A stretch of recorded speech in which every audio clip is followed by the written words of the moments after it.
Bismillahirrahmanirrahim. Assalamualaikum dan selamat sejahtera kepada semua murid-murid.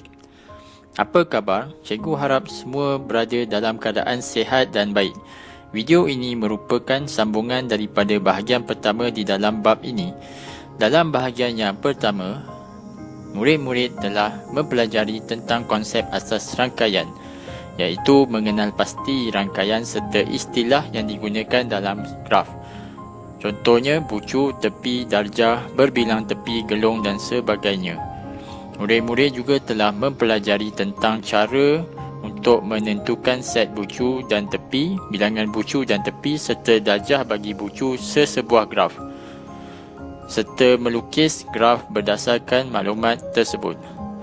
Dalam bahagian kedua, murid-murid akan mempelajari tentang apakah itu graf terarah, graf tak terarah, graf berpemberat dan graf tak berpemberat, ciri-ciri serta kepentingannya. Kemudian, kita akan lihat cara untuk melukis graf tersebut berdasarkan maklumat yang diberi. Baiklah, tanpa membuang masa, mari kita mulakan pembelajaran kita.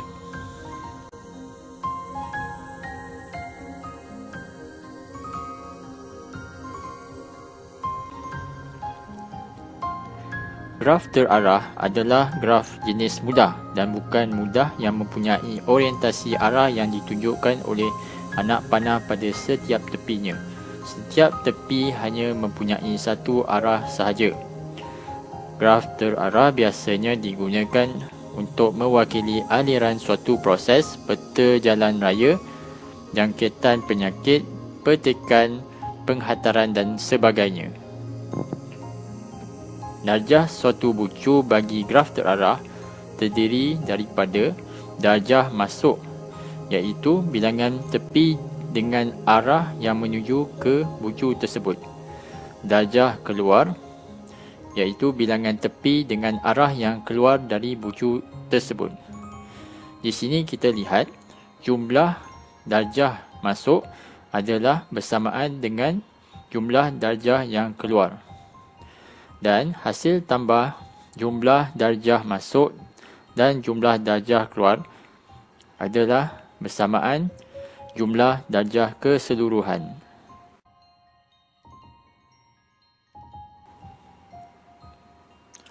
Baiklah, kita lihat contoh berikut bagi sebuah graf terarah jenis mudah, di mana terdapat 4 bucu dan setiap bucu tersebut mempunyai darjah masuk dan darjah keluar bergantung kepada arah keluar masuk anak panah pada tepi tersebut.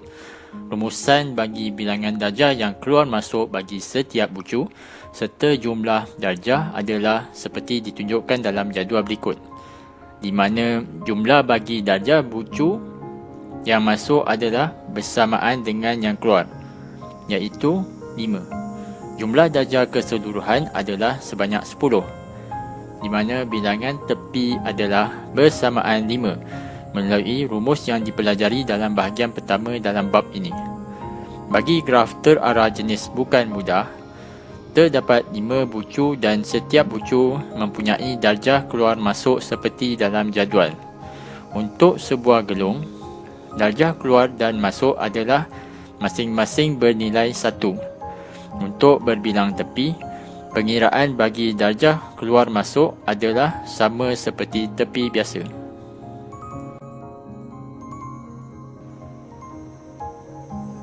Graf berpemberat ialah graf di mana satu nilai yang dikenali sebagai pemberat diberikan kepada setiap tepinya. Graf berpemberat biasanya digunakan untuk mewakili kos, jarak, masa atau sesuatu nilai yang mempunyai makna tertentu. Ianya digunakan dalam pelbagai bidang bagi tujuan tertentu, termasuk menentukan jarak terpendek, mengurangkan kos pembinaan, menentukan laluan penerbangan dan sebagainya. Gambar rajah berikut menunjukkan contoh-contoh bagi graf berpemberat jenis mudah dan bukan mudah.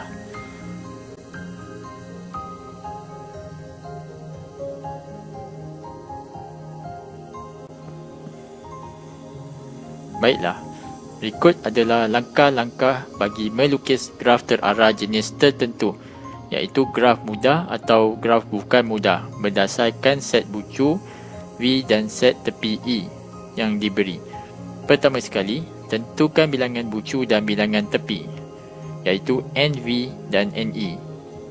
Kedua, lukiskan bucu berdasarkan set bucu V dan lukiskan set tepi E mengikut orientasi arah yang betul.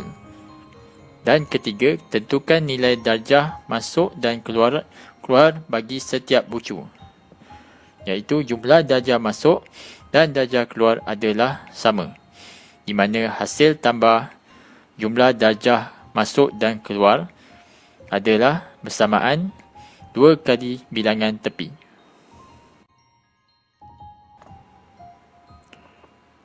Baiklah, mari kita lihat contoh berikut. Lukiskan sebuah graf terarah berdasarkan maklumat yang diberi.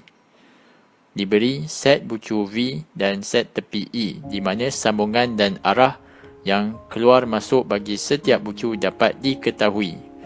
Pertama sekali, lukiskan bucu-bucu tersebut seperti dalam gambar rajah. Kemudian, lukiskan set tepi mengikut arah orientasi yang betul.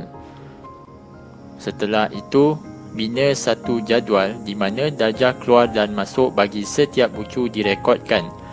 Berdasarkan jadual tersebut, tentukan jumlah darjah yang keluar dan masuk dan pastikan kedua-duanya adalah sama, iaitu 5. Jumlah darjah keseluruhan juga ditentukan adalah sebanyak 10. Bentuk lain juga boleh diterima asalkan semua bucu dikaitkan dengan betul dan mengikut orientasi arah yang betul.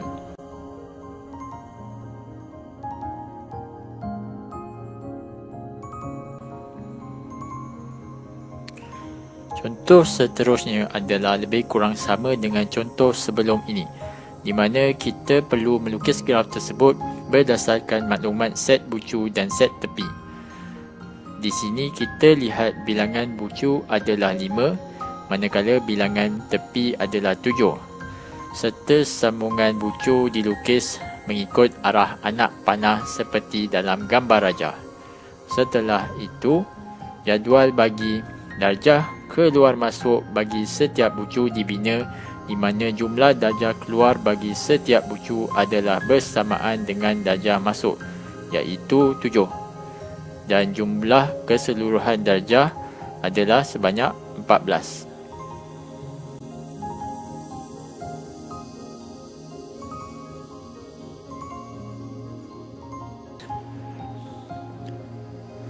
Baiklah murid-murid, dalam contoh sebelum ini, kita telah lihat cara untuk melukis graf terarah jenis tertentu, iaitu graf mudah atau graf bukan mudah, berdasarkan maklumat yang terdapat pada set bucu dan set tepi.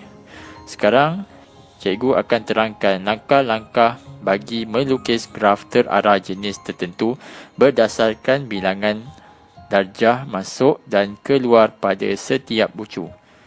Pertama, tentukan bilangan bucu NV dan lukis bucu berdasarkan set bucu.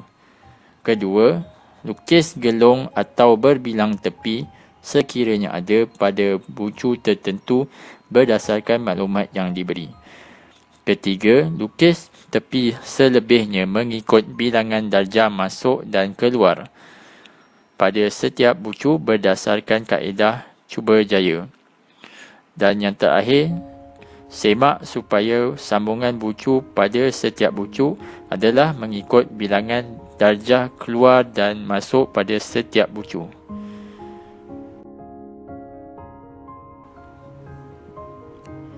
Lukis sebuah graf terarah di mana graf mempunyai satu gelong pada bucu R dan PQ merupakan berbilang tepi dengan keadaan bilangan darjah keluar dan masuk adalah seperti dalam jadual berikut.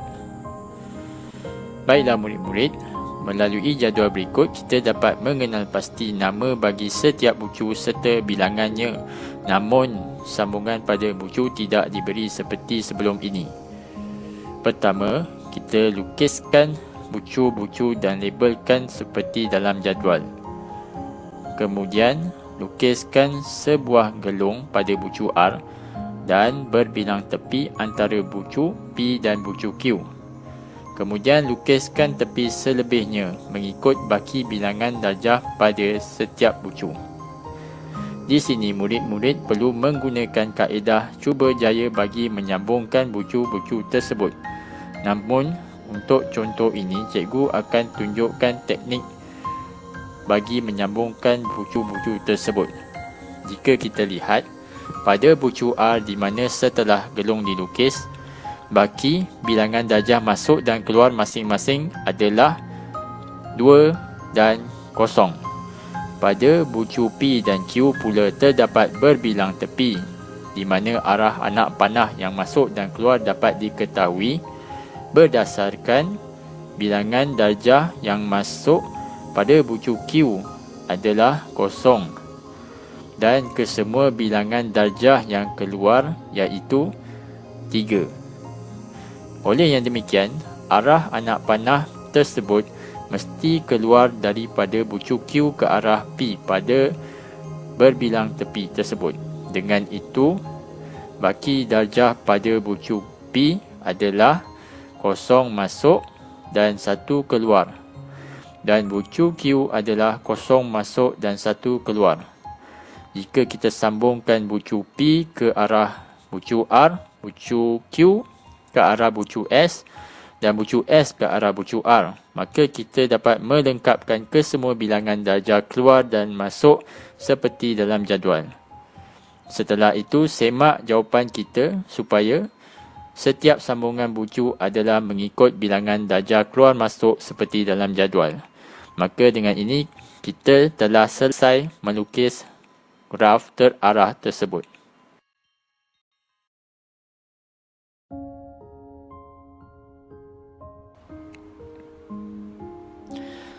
Baiklah murid-murid, contoh seterusnya adalah lebih kurang sama dengan contoh sebelum ini.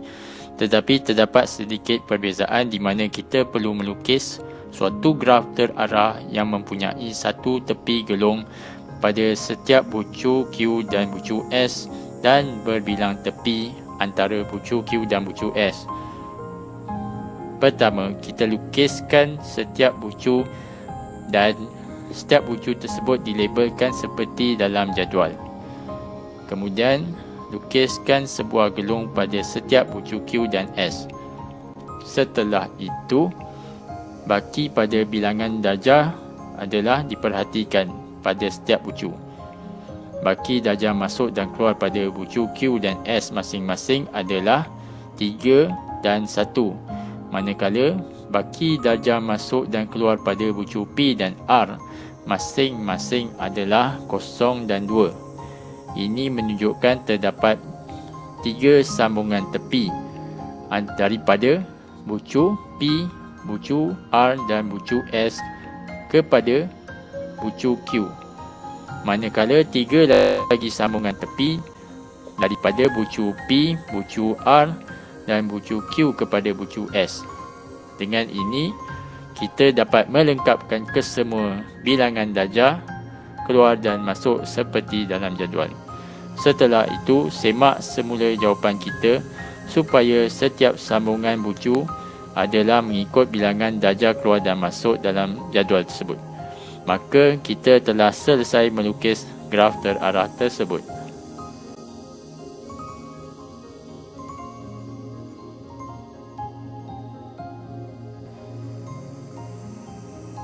Okey, kita telah sampai ke penghujung bahagian yang kedua. Harap murid-murid dapat mempelajari sedikit sebanyak asas mengenai graf terarah dan graf tak terarah, graf berpemberat dan tak berpemberat. Sekiranya kurang memahami, murid-murid boleh menonton semula video ini, terutamanya pada contoh soalan yang telah diterangkan. Dan murid-murid juga digalakkan untuk mencuba soalan-soalan latih tubi yang berkaitan seperti dalam video ini. Untuk sambungan bahagian ketiga, sila tekan pada pautan video tersebut. Sekiranya murid-murid rasa video ini membantu dalam pelajaran, sila kongsi dan sharekan bersama rakan-rakan. Untuk mengikuti perkembangan terbaru dalam video pembelajaran saya sila layari laman web Dr. Arif Home Tuition di Instagram dan Facebook. Jika terdapat sebarang pertanyaan, sila hubungi saya melalui call atau WhatsApp atau email. Akhir kata, terima kasih kerana menonton video ini. Minta maaf sekiranya terdapat sebarang kesilapan atau tersalah kata sepanjang pembelajaran ini. Assalamualaikum warahmatullahi wabarakatuh dan salam sejahtera.